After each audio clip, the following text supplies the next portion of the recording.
अब महाराज जी इसकी थोड़ी सी चर्चा करके हम फिर करेंगे। कहते हैं ब्रह्मा जी शंकर जी संपूर्ण देवताओं ने भगवान की स्तुति कर ली, किंतु भगवान का क्रोध शांत नहीं हुआ। और नोपैतु मशकन मन्युम असन्नम दुरासदम, भगवान का क्रोध तो कम नहीं ही कर पाए। किसी की हिम्मत नहीं भई जो भगवान के पास चले जाएं, भगवान के पास जाने का किसी का साहस नहीं हुआ। अब सब थर थर काँप रहे हैं, क्या करें। इतनी स्तुति होने पर भी किसी को तो कह दे हाँ बस बहुत अच्छा बढ़िया स्तुति की, कुछ नहीं बोलते, खाली गरज रहे हैं। अब क्या किया जाए। तो सब देवता भगवती महालक्ष्मी की शरण में गए। ब्रह्मा जी शंकर जी सब देवता ऋषि मुनि, माता जी अब तो आप ही कृपा करो कि इनका क्रोध तो आप ही ठंडा कर सकती हैं। लक्ष्मी जी ने कहा बिल्कुल ठीक है, मैं प्रभु की कठोरता देखना चाहती थी, मुझे कठोरता दिखाने के लिए तो भगवान ने वेश रखा है, स्वरूप धारण किया है, और हमने कठोरता देख ली बहुत। भगवान में कोमलता भी बहुत है, कठोरता भी नृसिंह अवतार में देख ली। अब मैं जैसे ही मुस्कुराते भय जाऊंगी ये ठंडे हो जाएंगे। आप लोग बिल्कुल ठीक कहते हैं। ब्रह्मा जी ने कहा माता जी बुरा नहीं मानना, थोड़ा और बढ़िया से श्रृंगार करके जाना। ठीक है। लक्ष्मी जी तो लक्ष्मी जी महालक्ष्मी, वो परम साक्षात भगवती जगन माता हैं, परम सुंदरी तो है ही हैं, और बढ़िया से उन्होंने श्रृंगार कर लिया और छम छम छम छम करती हुई गई। भगवान ने देखा नहीं, देखते हुए अनदेखा सा कर दिया। जैसे ही जैसे पंडाल है ना, जैसे उतनी पीछे की तरफ उतनी दूर लक्ष्मी जी छम छमाई। भगवान ने ऐसे करके किया, जैसी भगवान के केस फहराए, जीभ लपलपाई भगवान ने, जैसी गर्जना की भगवान ने, लक्ष्मी जी भागी वहाँ से, गिरते पड़ते भागी, धोती में उनके चरण उलझ गए और तुरंत गरुड़ पर बैठकर आकाश में चली गई। ऐसे कर रही थी। देवताओं ने कहा माता जी क्या हुआ। बोले कुछ मत पूछ, ये मेरे पतिदेव हैं, इसमें कोई संदेह नहीं, लेकिन हमारी भी हिम्मत इनके पास जाने की नहीं है। भगवान ने गर्जना क्यों की। भगवान ने इसलिए गर्जना की कि तुम कहती थी कठोरता कठोरता, अब कठोरता दिखाने लगे तो हाथ पांव जोड़ने चली आई। देख लो थोड़ी देर और कठोरता देख लो। इसलिए भगवान ने गर्जना की। लिखा है साक्षात श्री प्रेषिता देवी दृष्टा तन महदुतम अदृष्टाश्रुत पूर्वत्वात् सानोपेयाय संकिता। महाराज वो भी पास में नहीं जा पाई, वो भी भाग खड़ी हुई। बोलो भक्तवत्सल भगवान की। इसलिए महाराज जी बहुत से महात्मा ऐसे होते हैं, वो नृसिंह भगवान की विशेष उपासना करते, कहते ये फक्कड़ महात्मा है, फक्कड़ भगवान है। लक्ष्मी जी को भी पास फटकने नहीं दिया। नृसिंह नृसिंह नृसिंह नृसिंह नृसिंह नृसिंह नृसिंह नृसिंह नृसिंह नृसिंह नृसिंह नृसिंह नृसिंह नृसिंह नृसिंह नृसिंह नृसिंह नृसिंह ऐसा जपते रहते हैं। नृसिंह नाम जपताम कुतो भयम, कोई उनको भय नहीं रह जाता है। एक महात्मा थे, रामानंद संप्रदाय के ही संत थे, पूज्य गुरुदेव पहाड़ी बाबा महाराज खाक चौक वाले महाराज जी बताते थे, बड़े विलक्षण संत थे, बाल ब्रह्मचारी, महान योगी, महान तपस्वी। शरीर का कद बहुत ऊंचा नहीं था, मध्यम कद था, एकदम चौड़ी छाती, सिंह के समान पतली कमर, चौड़ी छाती, ऐसे भुजदंड, मोटा आड़बंद मूंज का पहनते थे, अखंड भस्म, लंगोटी, शरीर पर कुछ नहीं, कोई कपड़ा पड़ा नहीं, और एक फरसा रखते थे, ठोस लोहे का, बहुत बड़ा मजबूत फौलादी फरसा, रोज उसको धार देते थे, एकदम पहना रखते फरसा, और फरसा रखते हो कंधे पर लेकर के चलते, नरसिंह नरसिंह नरसिंह नरसिंह नरसिंह। श्री महात्मा अर्जुन दास जी महाराज की जमात में विराजते थे, कई वैसे अकेले भी घूमते थे, कभी जमात में रहते थे। तो महाराज जी कहते खाक चौक में आते, उनके पास डर के मारे कोई आसन नहीं लगाता, किसी की हिम्मत नहीं उनके पास आसन लगाने। और जब बिहारी जी राधा वल्लभ जी दर्शन करने निकलते फरसा लेकर के, नरसिंह नरसिंह नरसिंह नरसिंह ऐसे बोलते हुए निकलते, कहते बाजार में सन्नाटा छा जाता था, हल्ला गुल्ला बाजार में बंद उनके डर के मारे। और ब्रजवासी दुकानदार बनिया वो अपनी गद्दी से कूद कूद के नीचे खड़े होके, बाबा जय नरसिंह जी की, जय नरसिंह जी की, नरसिंह नरसिंह नरसिंह ऐसे।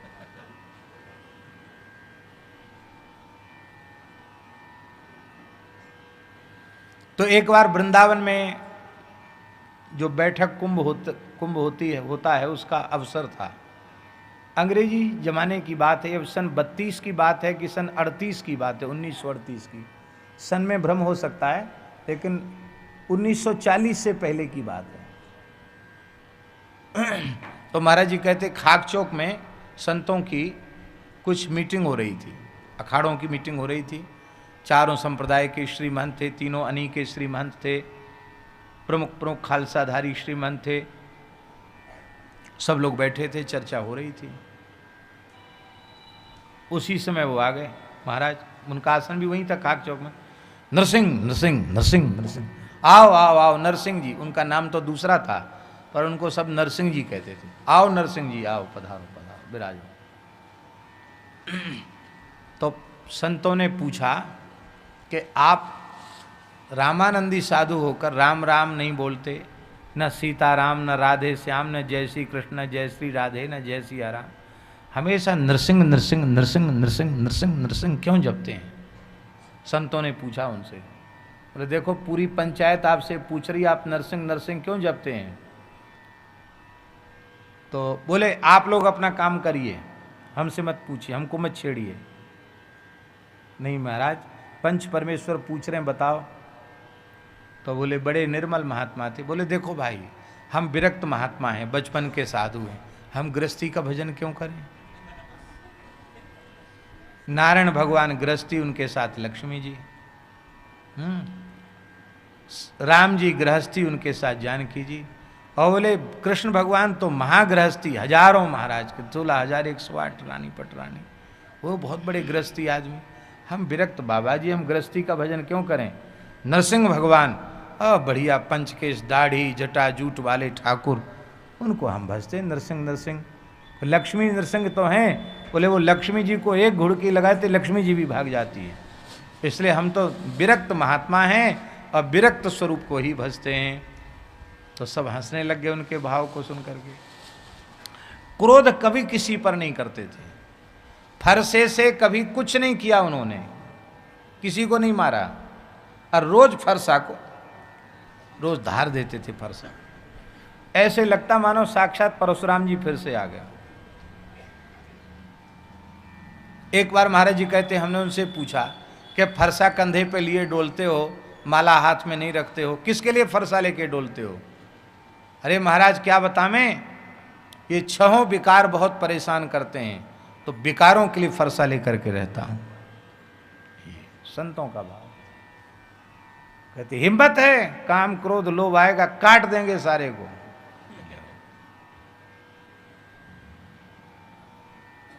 अब क्रोधादि पर विजय प्राप्त करने के लिए अस्त्र लेकर के रखा। संतों का कैसा भाव। महाराज जी बताते थे कि जमात गई राजस्थान में, और मारवाड़ क्षेत्र में भयंकर अकाल था उस समय, और जमात गई तो वहाँ साधु भूखे थे, और संतों ने कहा भाई संतों के लिए ठाकुर जी के राग भोग की व्यवस्था करो। तो गांव के लोगों ने कहा महाराज हम तो भूखे मर रहे हैं, तुम साधुओं को क्या खिलावें? साधु वाधु कोई नहीं है, साधु कोई होवे तो पानी बरसा के दिखाए तो हम साधु समझें, नहीं तो हम में और तुम में क्या अंतर है? कोई साधु नहीं है, सब दुनिया भूखी प्यासी मर रही है, और आप पानी नहीं बरसा सकते, कैसे साधु? लोगों ने कह दिया पानी बरसाओ तो सबको मिलेगा, नहीं तो हम खुद ही भूखे मर रहे हैं, हम क्या व्यवस्था करें? तो महाराज जी कहते बात सुन करके सबको बड़ा दुख हुआ। अब क्या उत्तर था? पर वो जो महात्मा थे जो नरसिंह नरसिंह करते थे, वो सुनते ही उनको आवेश हो गया, अरे साधु का भेष कलंकित हो रहा है। और तुरंत उन्होंने फरसा उठाया। फरसा उठाया तो गांव के लोग भगे वहां से, बाबा फरसा से काट देगा सबको। फरसा उठाया, वो सब भगे वहाँ से लोग। अब महात्मा उछल कूद करने लगे, उछलते हुए जाएं यहाँ से वहाँ तक फरसा लेकर के, नरसिंह नरसिंह नरसिंह नरसिंह नरसिंह नरसिंह फरसा लेकर के कूदे। लोगों ने कहा बाबा को गर्मी चढ़ गई, मार डालेगा अब किसी न किसी को। सबके घर बंद हो गए, हाहाकार मच गए, सब थर-थर कांपने लगे। जमात के लोग भी घबरा गए कि इनको ऐसा क्या हुआ। और फरसा लेकर के कहें, गर्जना करके आकाश की ओर देखकर कहें, तू देवराज मैं योगीराज, होश में आ जा, होश में। इंद्र को कहें होश में आ जा, होश में। साधु की लाज जा रही है, भेष की लाज। पानी बरसा, एक फरसा में तेरा काम तमाम कर दूंगा, उलट दूंगा तेरे इंद्रासन को। और ऐसे कह के बीच बीच में इंद्र को ललकारें और इधर से उधर भागें। ज्यादा नहीं, 24-25 मिनट ऐसा उन्होंने किया होगा बस। आकाश में कोई वर्षा का लक्षण नहीं था, और जैसे ही वो यहां गरजें, ऊपर से मेघ गर्जना शुरू हो जाए। थोड़ी देर में पूरा आकाश छा गया मेघलों से, बिजली चमके, इधर से महात्मा गर्जना करें, अब पानी बरसना शुरू हुआ। ऐसी मूसलाधार वर्षा कि राजस्थान का इलाका, रेत ही तो है ही वहाँ, वो सब लोगों के मकान भी गिरने लगे, हाहाकार मच गया। बोले महाराज अब रहने दो पानी, रहने दो। बोले नहीं नहीं, अभी तो और बरसेगा पानी, और बरसेगा पानी। महात्मा बोले भैया 2-3 दिन के तो भूखे हैं, वो पानी बरसेगा तो सब और परेशान हो जाएंगे, ठाकुर जी को भोग नहीं लगेगा, अब तो बंद करो। हा खाए लोगों ने। बोले कभी साधु की निंदा नहीं करना तो बंद होगा, नहीं तो अब तो प्रलय हो जाएगी, हिम्मत नहीं जो इंद्र बंद कर दे। अंत में कहा महाराज रोक दो पानी। बोले बस बस बच्चा, देख लिया साधु को मानता है तू। इंद्र को बोले मानता है साधु को, बंद कर दे बंद कर दे बंद कर दे। पानी बंद हो गया।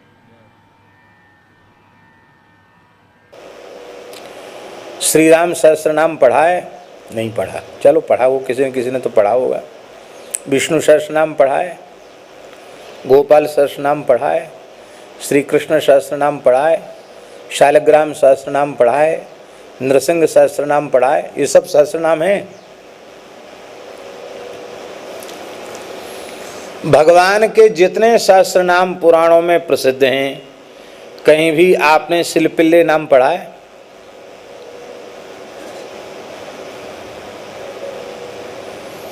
चाहे गोपाल सहस्त्र नाम देख लो, चाहे विष्णु सहस्त्र नाम, चाहे राम सहस्त्र नाम, किसी भी सहस्त्र नाम में शिलपिल्ले नाम नहीं है? हमने तो नहीं देखा। पर भक्तमाल में 2 कन्याओं के चरित्र हैं जिनके लिए नाभाजी लिखते हैं, शिलपिल्ले के कहत कुंवरी पे हरि चलियावे, शिलपिल्ले के कहत कुंवरी पे हरि चलियावे। शिलपिल्ले नाम। भक्त जिस नाम से पुकारे भगवान उसी नाम से राजी हो जाते हैं। 2 कन्याएं थीं, एक राजा की लड़की थी और एक जमींदार की लड़की थी। दोनों की बड़ी घनिष्ठ मित्रता थी, दोनों साथ ही साथ खेलती रहती थी। एक बार एक महात्मा जी आए राजा के यहाँ, राजा ने बड़ा सम्मान किया उनका। उनके साथ में शालिग्राम भगवान थे, पूजा करते थे। दोनों कन्याओं ने देखे और उनको बहुत अच्छा लगा, वो रूस गई, ठाकुर जी चाहिए हमको, ठाकुर जी चाहिए।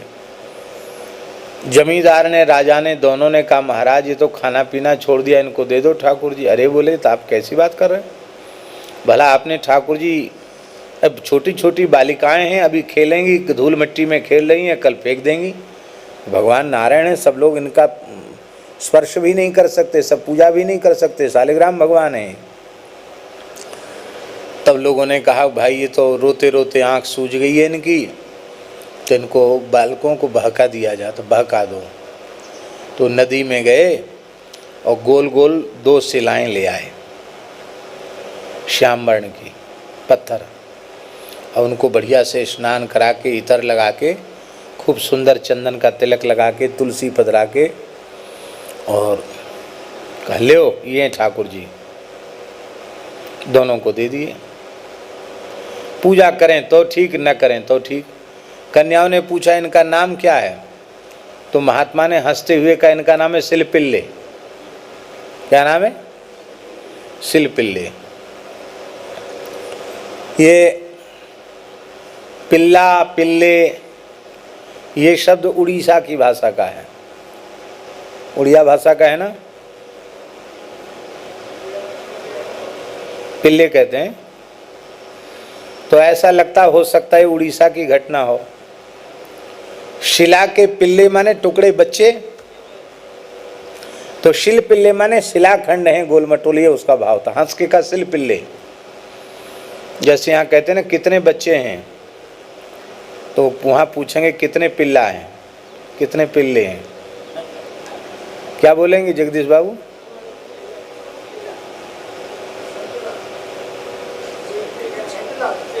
छह पिल्ला। तो पिल्ला, यहाँ तो पिल्ला माने दूसरा ही होता है, कुतिया के बच्चे को पिल्ला कहते हैं। तो शिल पिल्ले नाम धर दिया। अब इसी नाम से वो भजन करने लगी, इसी नाम से पूजा करने लगी। जमींदार का जो भाई था वो थोड़ा दुष्ट प्रकृति का था, अपने बड़े भाई से द्वेष करता था, जमींदार से द्वेष करता था। उसने डकैती डलवा दी अपने छोटे बड़े भाई के घर में, छोटे भाई ने, और डकैती में तमाम सोना चांदी गया। उसमें जमींदार की बेटी की, ठाकुर जी की पिटारी भी चली गई, जिनमें सिलपिल्ले भगवान विराजे थे वो भी चले गए।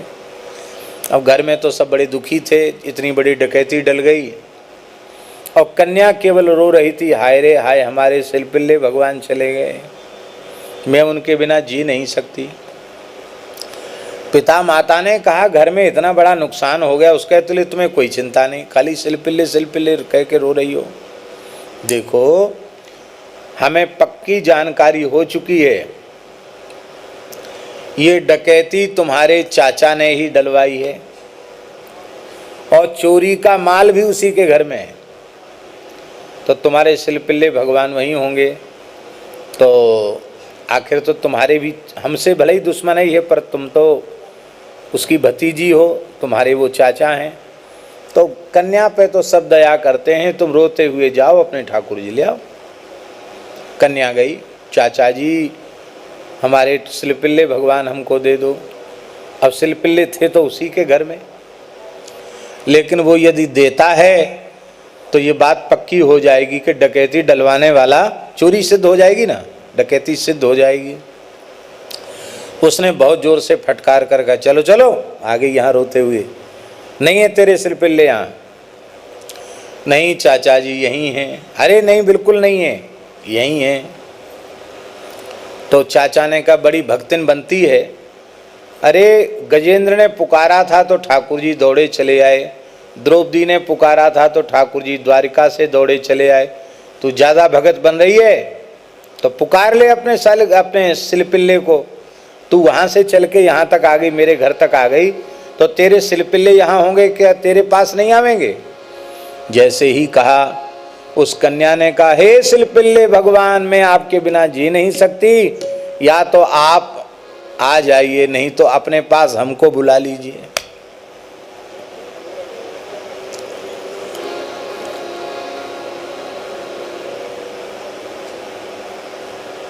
या तो आ जाइए बुला लीजिए।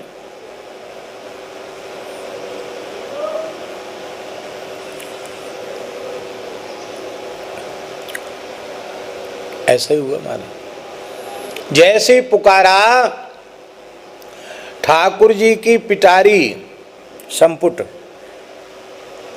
झांपी कह लो, वो आई वहां से आकर के कन्या की छाती से लग गई। अब चाचा ने कहा इतनी श्रेष्ठ भक्ता, चाचा रोने लग गया, कन्या के चरणों में पड़ गया, बोली बेटी तुमने तो हमारा खानदान तार दिया, ऐसी भक्ता, और मेरा भाई इतना बड़ा भाग्यशाली, तुम्हारी जैसी बेटी। अरे राम राम, मैं तो भाई से द्वेष करता, द्वेष भी खत्म हो गया, सब सामान भी पहुंच गया, भाई भाई में प्रेम हो गया, एक उसकी कथा है। राजकुमारी का विवाह एक रियासत के राजकुमार के साथ हुआ। अब वो पिटारी ठाकुर जी की झांपी अपनी गोद में पालकी में रखे हुए, पति की ओर न देखे, कल झांपी जी की ओर देख करके सिलपिल्ले सिलपिल्ले जपे।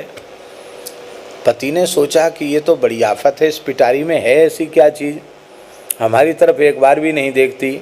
रास्ते में एक विशाल सरोवर था, वहाँ बारात थोड़ी देर के लिए ठहरी। लौटते समय तो उसने अपनी नवोढ़ा वधू से बात करने का प्रयास किया, उसने देखा भी नहीं उसकी ओर, तो उसको क्रोध आ गया। राजकुमार तो राजकुमार, उसने सोचा कि सारी समस्या की जड़ यही है। उसने वो ठाकुर जी सिलपिल्ले उठाए और उठा करके अगाध सरोवर में डाल दिया। अब तो कन्या बहुत रुदन करने लग गई, बहुत मनाया, लेकिन उसने तो अब प्राण त्यागने का निश्चय कर लिया। हाहाकार मच गया। वहां भी बहुत खोज की गई पर ठाकुर जी मिले नहीं, सरोवर में कहाँ चले गए पता नहीं। तब कहा कि तुम ज्यादा भगत बनती हो तो तुम पुकारो, ठाकुर जी आ जाएंगे। जैसे उसने सिलपिल्ले कह करके पुकारा, ठाकुर जी तत्काल आकर छाती से लग गए। बोलो सिलपिल्ले भगवान की। सिलपिल्ले के कहत कुंवर पे हरि चले आवे। तो ऐसे ऐसे भगवान के विचित्र नाम, ऐसी ऐसी भगवान की लीलाएं।